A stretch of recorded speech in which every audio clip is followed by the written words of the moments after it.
नमस्कार, मैं CA Manmohan Jindal from Mumbai. IBBI Valued in Security and Financial Assets and ex-Canara Bank. Today we shall discuss on compliance functions and compliance policy of NBFC. NBFCs are equally important as commercial banks. They are serving Indian masses a lot where also commercial banks are not reaching. RBI wide guideline number PPG/section 01 dated 11th April 2022 has elaborated the compliance functions and the role of chief compliance officer in NBFC. Scale-based regulations SBR, a revised regulatory framework for NBFCs, is already issued by the RBI on October 2021, where based on their size, activity, and perceived riskiness, NBFCs are classified into 4 layers. NBFC's base layer, NBFC middle layer, NBFC upper layer, and NBFC top layer. This layer is come in the last and is ideally expected to be empty. इसके भरने के chances अभी कम हैं. Upper layer तक में ही सब divide हो जा रही.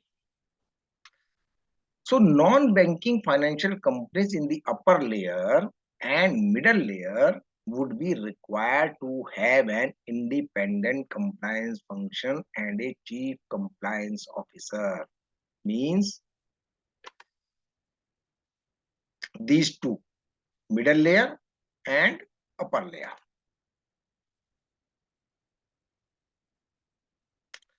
To meet the requirements of corporate governance is very, very important to save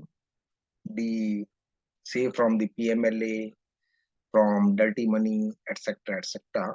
And since the compliance function serves a critical role, certain principles, standards, and procedures for compliance functions are introduced. NBFCs in upper layer and medium layer shall put in place a board approved policy latest by 14203. Means उनके पास ज्यादा से ज्यादा अभी 4 महीने ही बचे हैं. And a compliance function including the appointment of a chief compliance officer latest by 1/10/23.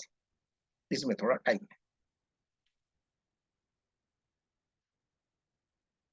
So what is the compliance policy?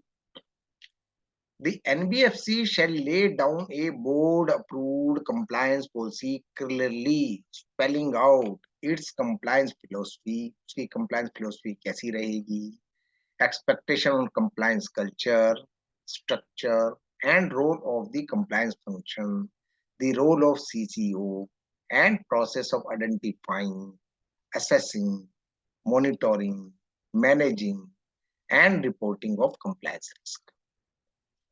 This policy should be reviewed at least once in a year.